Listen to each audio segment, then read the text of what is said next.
being here. I know that it is early, and so I appreciate that you are here.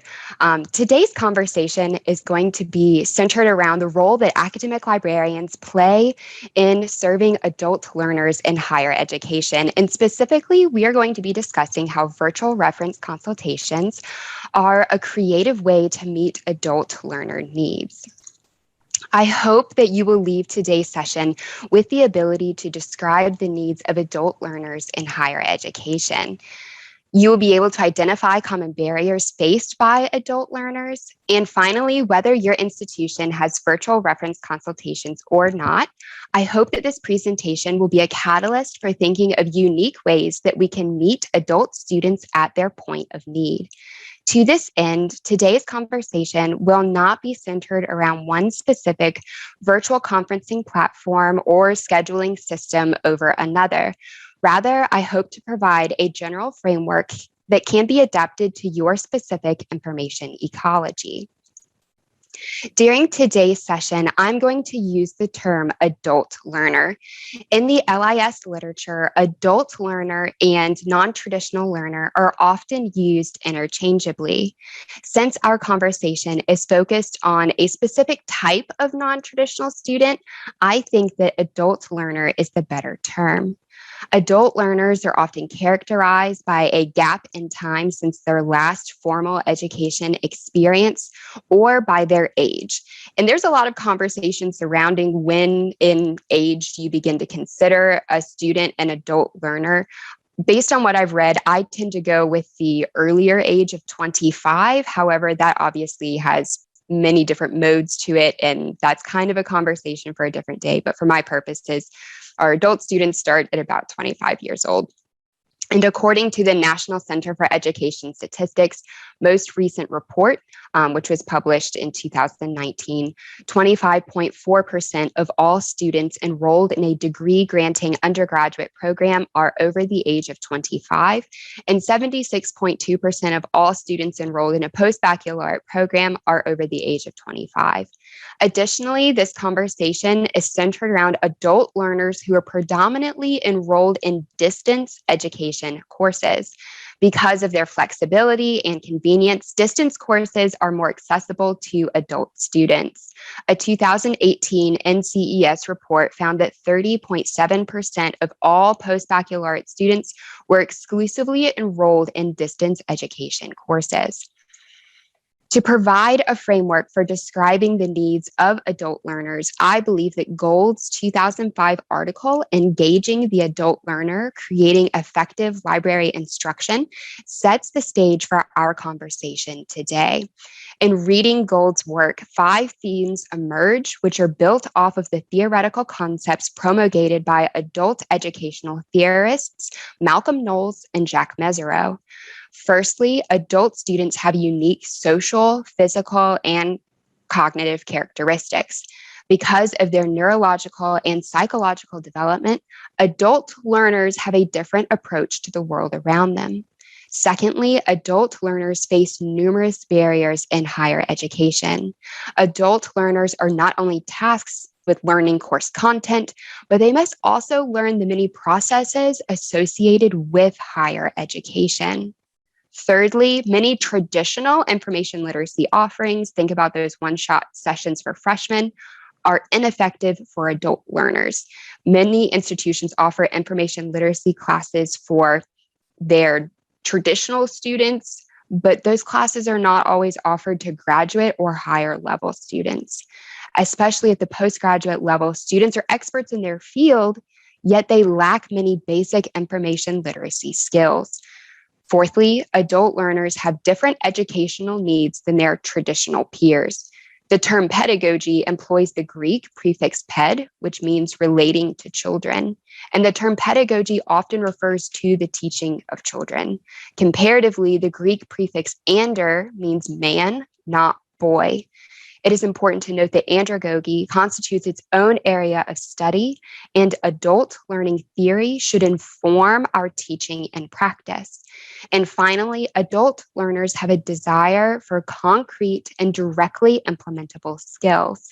Adult learners have responsibilities outside of their studies, And students need their time spent with a librarian to be effective, thus thrusting the student forward into their work. With this being said, when do adult learners seek assistance from a librarian? Unfortunately, many adult learners simply don't seek assistance because of anxiety, fear of judgment, or lack of time, or lack of knowledge about library services and offerings. Many students do not use the library as a resource. The second option is that adult learners seek assistance when at a breaking point. And I think that this manifests in many ways, such as the student having tried to research their topic and failed, techno stress, or that impending deadline. In addition to a breaking point, I often see students who log into a library's website for the first time, begin to click around, and then become overwhelmed. In those moments of panic, students often reach out for a lifeline. And finally, and this one is my personal favorite, my professor told me to reach out to you. These students often arrive to the reference interview a little overwhelmed by the process, and likely these students seek help because of poor grades on an assignment or because of their fear of future failure. Which leads us to consider the means in which adult learners seek assistance. Virtual reference has many forms, including email, phone, chat, text messaging, and now even artificial intelligence.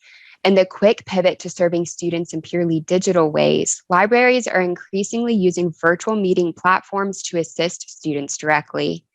Many of these virtual reference formats have low access barriers and are available remotely. While libraries strive for low access barriers when it comes to receiving virtual assistance, the digital divide still informs how many students access information. But that is a conversation for a different day. Nevertheless, each of these reference modes has its own implications for information literacy instruction.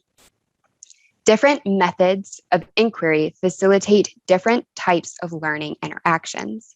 And I divide these modes of instruction into telling, teaching, and guiding.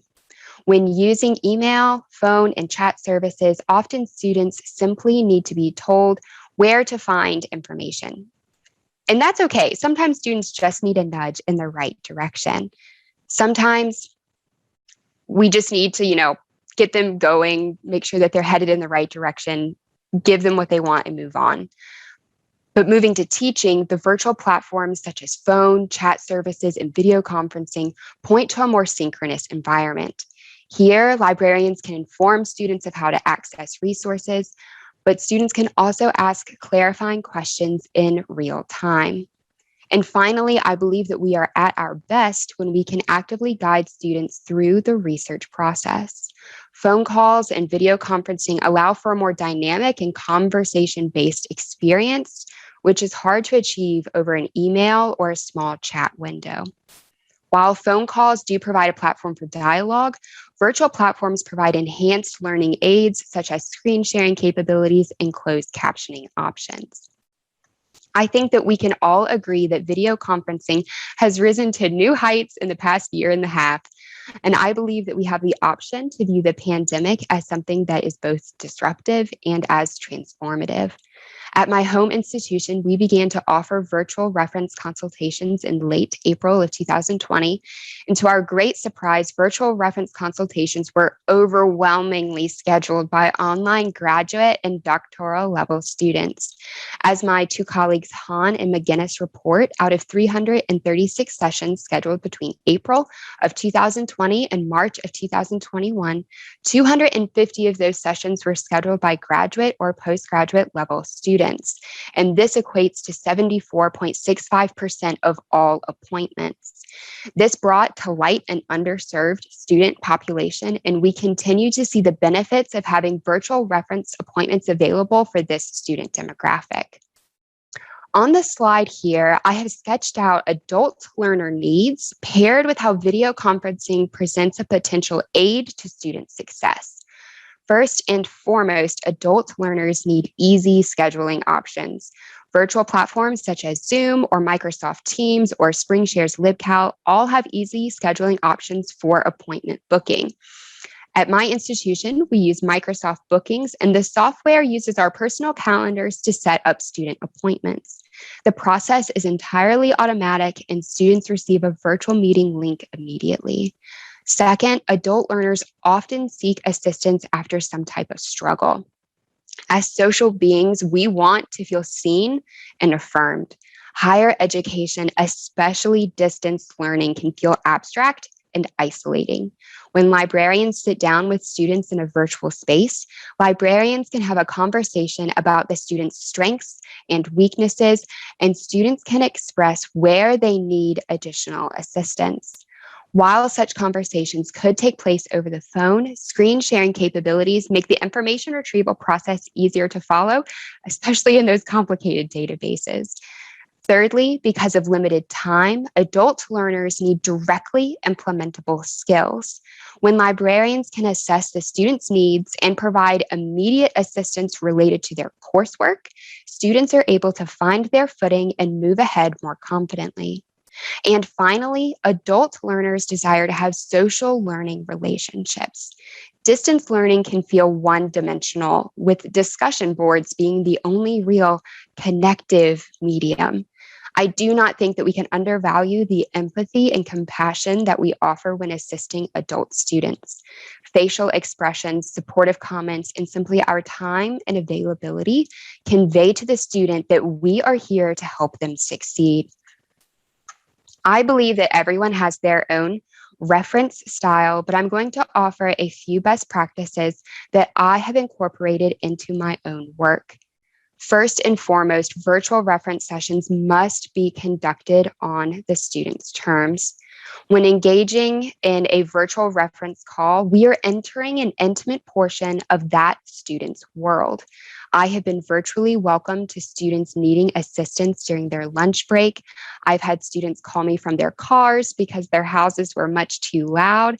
I have had people call me from all sorts of different places, and I have had the pleasure of meeting many pets and children and spouses and partners. And while we would all love for students to be able to sit in a quiet, undisturbed space with a notebook, that is not to be expected, nor should we project our expectations of what an attentive student looks like. Secondly, at the beginning of each session, I like to begin by asking the student to tell me a little bit about themselves. And often these reflections provide insights into the student's background. I can then respond by providing assistance that is tailored to that individual student's specific needs. Thirdly, because adult learners like to know what skills or materials they're going to be leaving with, I like to give students a brief agenda of what I think we should discuss. This lets the student know what to expect, and it provides the student with the invitation to have some agency in their own learning. Fourthly, and these following might seem trivial, but small actions like increasing cursor size, increasing the screen's overall dimensions, and having closed captioning options are really helpful for many students. And this one was kind of a surprise to me when I started doing virtual reference consultations, but I've had many students request that our call be recorded so that they can come back to our session as a type of personalized tutorial. And I'm always happy to make that possible if the student requests it. And fifthly, especially when utilizing screen sharing capabilities, I find that sharing my screen is super helpful, but encouraging the student to share their screen is even better. When assisting with coursework, students can show me their assignments prompt, and when helping students maneuver through databases and catalogs, I often invite students to share their screens with me and then run a search on their own to kind of prove it to themselves that they can indeed find information themselves. And finally, at the end of each session, I always send students just a general follow-up email with the materials that we found together or the search terms that we employed. I argue that virtual reference consultations have numerous benefits, but as with any service, there are limitations. For librarians, we must consider what type of platform best fits our institution's policies, and appointment scheduling options need to reflect genuine staffing capabilities. We must acknowledge that adult learners come with different levels of comfort when using virtual platforms. Librarians need to be ready to guide students through successfully using the platform, and librarians need to be prepared for the inevitable technological snafu. And to this end, for students living in rural or underprivileged areas, reliable internet access is not always available. So librarians might need to pivot from a virtual meeting to a phone call. And as with any new platform, we must learn how to adjust our teaching in response to the platform that we find ourselves working within. It is important to pause and remember that virtual meetings provide a space for both active learning and reflection. Often it is so tempting to simply fly through different databases, toss out keywords, make sure that the students know how to critically evaluate resources, make sure that they have the grounding and the footing that they need in order to conduct original research.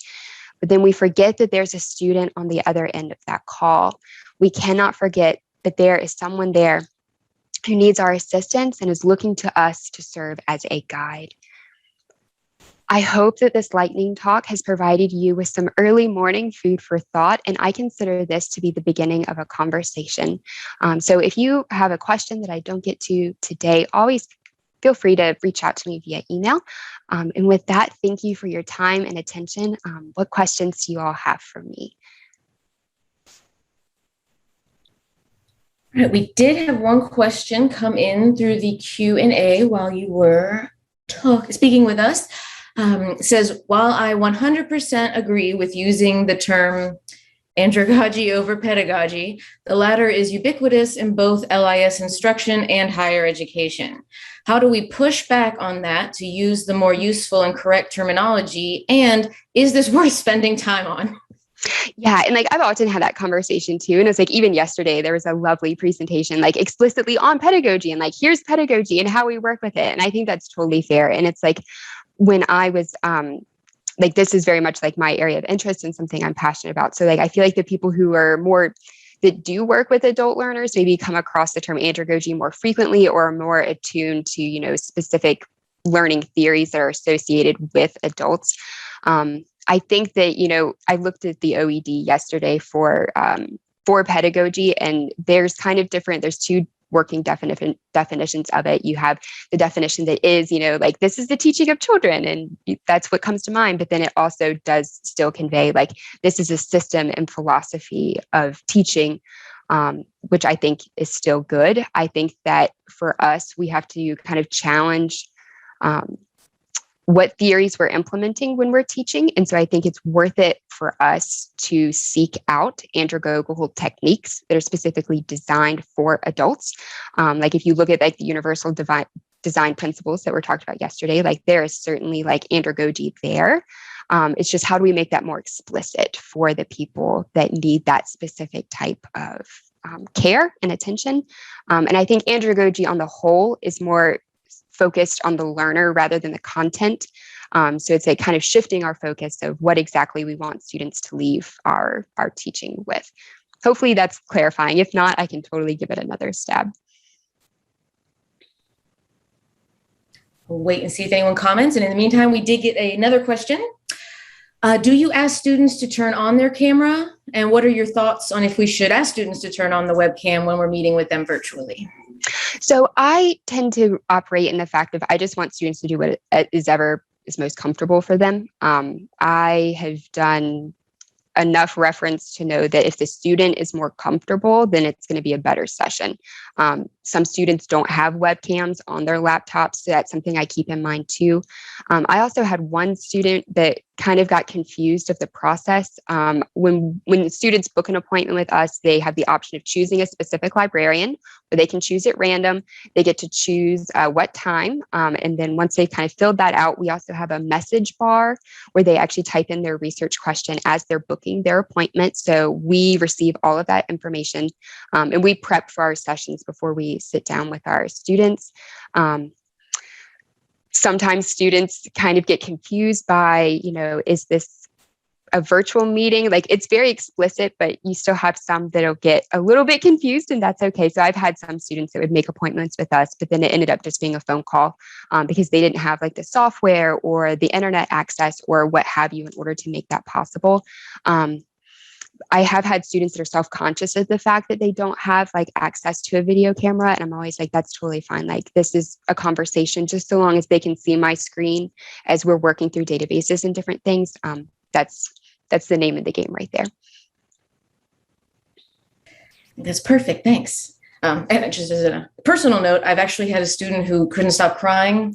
And so she wanted to have her webcam off, understandably. And I was totally fine with that. Yes, absolutely. It's stressful and difficult. So, okay.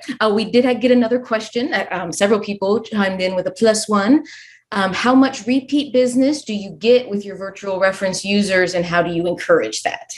Yes. So I love building relationships with students, and that's something that's been really good, I think, with virtual reference that I haven't seen in other types of reference before. Of I meet with one student and then they go tell the other friends in the class, like, hey, there's a librarian who can help you. And then literally like in like the bookings notes that we receive, be like, hi, my friend so-and-so said that you could help. Can you actually help?